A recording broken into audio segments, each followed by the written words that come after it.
Qatar 2022, le Maroc, première équipe africaine en demi-finale de Coupe du Monde.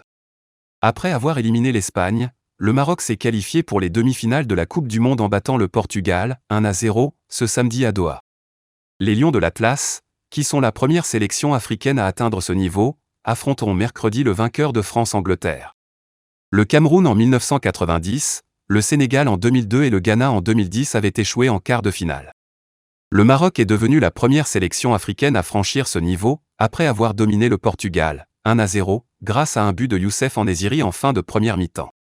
Les joueurs de Wally Regragui connaîtront samedi soir le nom de leur futur adversaire, la France ou l'Angleterre. Le Maroc ne partait évidemment pas le favori de ce quart de finale, même s'il avait devancé la Croatie et la Belgique dans la phase de groupe, puis éliminé l'Espagne, un autre favori, en huitième de finale, 0-0 après prolongation, 3-0 au TA.B, à l'issue d'un match parfaitement maîtrisé et d'une séance de tirs au but haletante, lors de laquelle Yacine Bounou, son gardien, avait esséuré les Ibériques.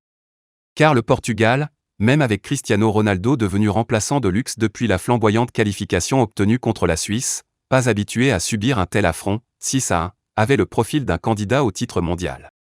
On prédisait beaucoup de souffrance aux Lions de l'Atlas, privés avant le coup d'envoi de Naïef Aguer et Noussaïr Mazraoui, deux de ses meilleurs défenseurs et artisans de l'épatant parcours de leur sélection au Qatar.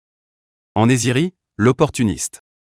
Les joueurs de Wally Regragui ont construit leur succès en utilisant les mêmes recettes que celles qui fonctionnent si bien depuis leur premier match face à la Croatie, 0-0, le 23 novembre. Une défense de fer, une énorme solidarité, un état d'esprit impeccable, une habileté technique évidente pour exploiter les phases offensives, et un peu de réussite, comme sur le but inscrit à la 41e minute par Youssef En-Nesyri, l'attaquant du FC Séville, bien placé pour reprendre un long centre d'Atiatala et profiter d'une mésentente entre Diego Costa, le gardien portugais et Ruben Dia pour propulser de la tête le ballon au fond des filets. Jusqu'à ce but historique, les Marocains avaient le plus souvent subi face à un adversaire ayant décidé de confisquer le ballon.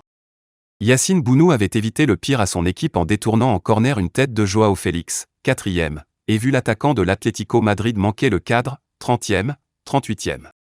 Mais les Lions de l'Atlas, qui s'attendaient forcément à ce scénario, avaient pointé le bout de leur nez en quelques occasions, sur quelques tentatives d'En-Nesyri, 6e, 25e, ou Bouffal, 35e, avant d'ouvrir le score.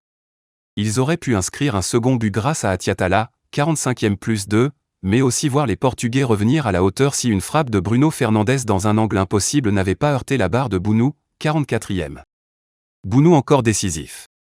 Les souffrances, les Nord-Africains les ont connues également lors d'une seconde période ultra dominée par un adversaire obligé de prendre tous les risques et de faire sortir Ronaldo du banc de touche, 50e. Quand Romain Saïs, le défenseur et capitaine marocain, blessé contre l'Espagne fut contraint de céder sa place, 56e, la tâche devint encore plus compliquée. Après Gonzalo Ramos, 58e, Bruno Fernandes faisait passer une grosse frayeur dans le camp marocain, 63e, puis Yacine Bounou réussissait un nouvel arrêt décisif sur un tir de Joao Félix, sa meilleure victime de ce jour historique, 82e.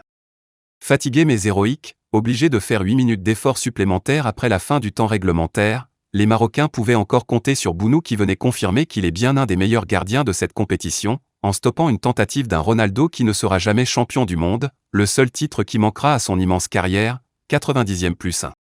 Les Marocains finiront même la rencontre à 10 contre 11, après l'expulsion de Wally Chedira, 90e plus 2, auront l'occasion de se mettre définitivement à l'abri par Yaya Jabran, 90e plus 5, et trembleront une dernière fois sur une tête de Pépé juste à côté, 90e plus 6. Mais il était écrit que ce Maroc épatant ne pouvait pas perdre ce match.